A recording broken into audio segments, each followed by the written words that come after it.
If madam means to murder this most extraordinary mug, we do insist she pours her milk from a silver jug. Ooh, Tarmador. She couldn't have murdered a mug of Melbourne. Sure's extraordinary new Ultra Dry Cream goes on dry and vanishes in. New Sure Ultra Dry Cream. Nothing out there keeps you drier. Save £4 when you buy any 2 Pampers Economy Packs or Huggies Economy Packs at Boots. The precious things in your life need extra special care. That's why we developed Comfort Pure. It leaves everything soft and cares for the most important layer of all. Comfort Pure is dermatologically tested and is safe for even your most delicate things. Live life in comfort. Insure with Guardian Direct. And when you have a problem, there's always someone you can turn to. Make just one call and we'll start sorting it out immediately. All these services with low prices too. Turn to Guardian Direct. For a free quote or immediate cover, call 0800 282820. Let's feast on a sumptuous new program. It's about food. Presented with panache. It's about wine. With style. It's about love. And with taste. And it's about cooks. From celeb chefs to the coolest places to eat and drink. This is the show for you. The A to Z of food. So let's feast. Thursday, 8:30 on 4. The Lunchtime national and international news from ITN at 12:30 follows the latest regional bulletin from your own central newsroom.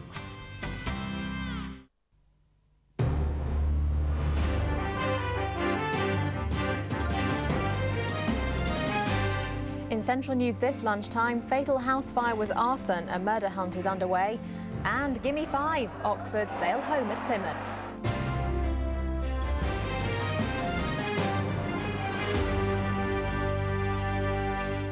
Good afternoon. Police have confirmed that a fire which killed a 9-year-old girl was started deliberately. Anam Khan died in her bedroom as firemen tried in vain to rescue her. Her brother is in hospital with serious burns. Police today appealed for help from anyone who may have been in the Cowley area of Oxford when the fire broke out early yesterday. 9-year-old Anam Khan was asleep when flames spread through the house in Magdalen Road. Firemen tried to reach her through a bedroom window, but were beaten back by the heat. Forensic tests have now shown that the fire was started deliberately. We are treating the matter as arson, and we believe at this stage that accelerant, which is a time-honoured phrase for petrol, is likely to have been poured through the letterbox and deliberately set alight. In simple terms, this is a murder inquiry. The girl's mother escaped with her 3 older daughters and a grandson. Anam's brother, 13-year-old Majid Khan, was badly burned and is critically ill in a London hospital. The dead girl's father, who's a hospital porter, was at work when the fire broke out. Police say there is no obvious motive and nothing to indicate a racial attack. That's obviously an angle that we're pursuing, but there is nothing there to indicate that at all. He's not prominent in the community, he's not prominent in either religion. Police are also investigating possible links between this fire and other recent arson attacks in the Oxford area. A teenager who was shot while on holiday in the Portuguese Algarve is in a stable condition in hospital. 17-year-old Mark Hazy from Silverstone in Northamptonshire had an operation last night to remove more than 50 pellets lodged in his leg, jaw, chest and arms. He's being treated at Stoke Mandeville Hospital in Aylesbury. Portuguese police have charged a man in connection with the shooting. An inquest is being held today into the deaths of a mother and daughter who died in a car crash 5 months ago. Pat Powell from Winchcombe in Gloucestershire was returning from a shopping trip with her mother Nydia Taylor when their car was in collision with a van on the outskirts of Cheltenham. The inquest is taking place in Tewkesbury. A woman who's 5 months pregnant was left stranded in the pouring rain by a bus driver who refused to let her on board with her dog. The stagecoach driver told Rachel Sharples from Newnham-on-Severn in Gloucestershire he was only allowed to take guide dogs and very small lap dogs. Stagecoach says it will review its policy and is already considering allowing owners to bring their dogs on board. A glassmaking company that's attracted tens of thousands of visitors to its premises in Gloucester Docks may now have to close.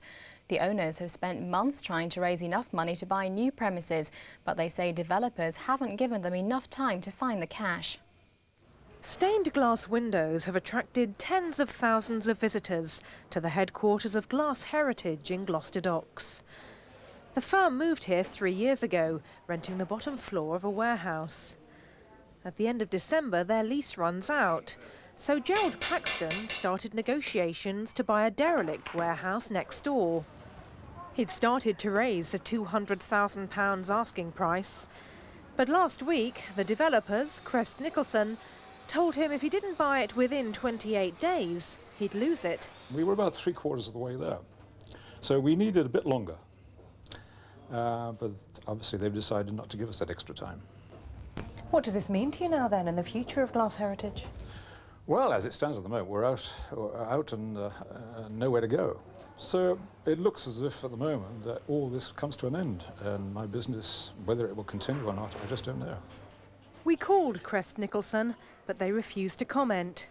So unless there's a change of heart, come 1998, Glass Heritage will no longer add colour to Gloucester Docks. A campaign to cut vandalism on the railways has been so successful it's being extended.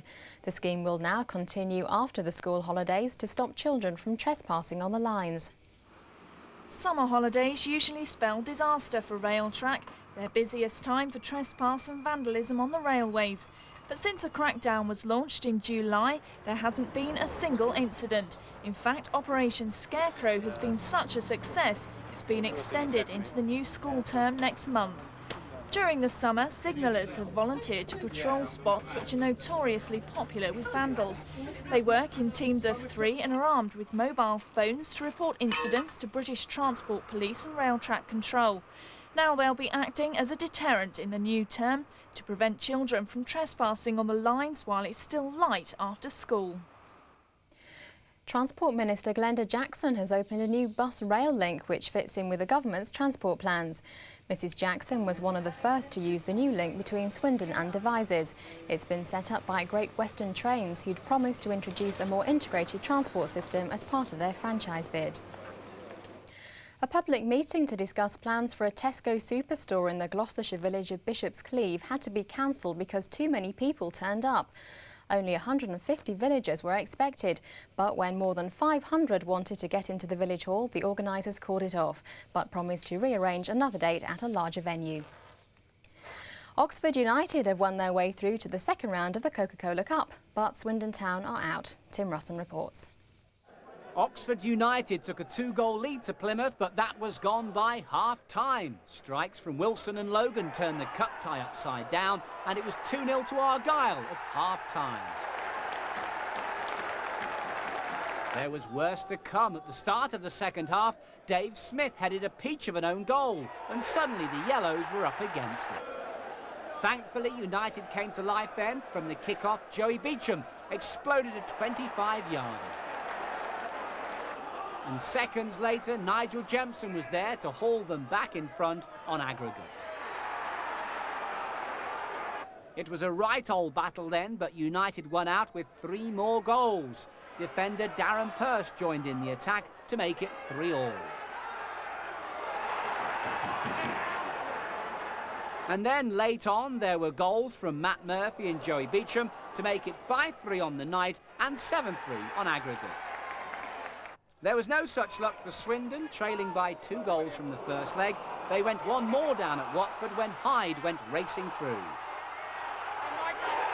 That was the killer. Town came back with a second-half goal from Scott Leach. It made it 1-all on the night, but Watford go through 3-1 on aggregate. Now a look ahead to tonight's Central News, and it's a must for music fans. Here's Claire Taylor with a preview of this month's Central Sounds. Yes, on Central Sounds this month, find out why the winds of change are blowing through the world of Britpop when we catch up with Oxford's latest musical success story, Hurricane No. 1. There'll be a chance for you to win yourself a copy of their debut album, plus all the latest news on Sound City, which is now, of course, just a few weeks away. All that, plus a full gig guide on Central Sounds tonight at 6:25. And that's it from us for now. We're back with more Central News at 3:25. Until then, bye-bye.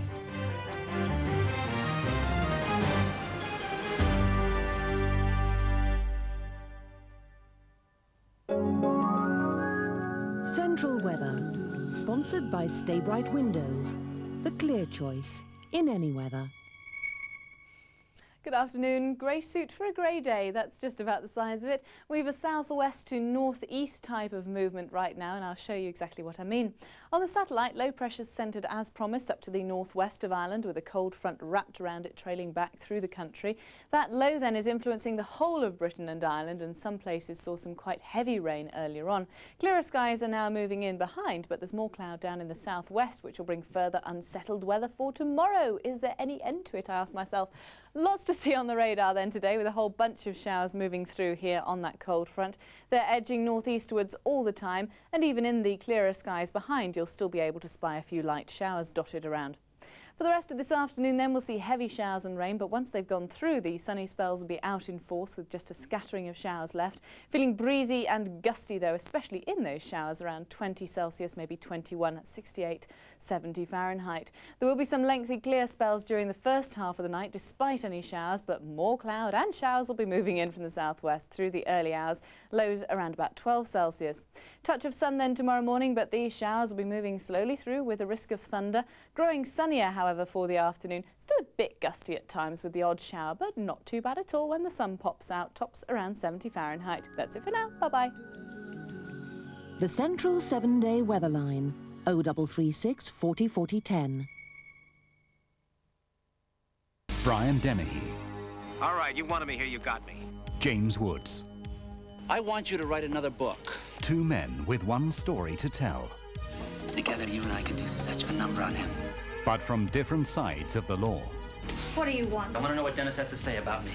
I'm not gonna bust you, Cleve. I'm gonna kill you. Cop. Killer. Two sides of the same coin. Get out. Bestseller, tonight at 10:40 on Central.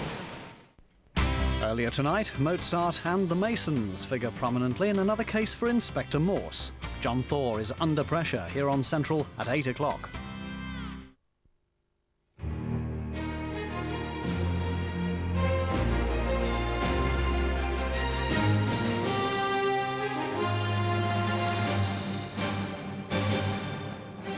From the studios of ITN The News with Dermot Murnaghan and Carol Barnes.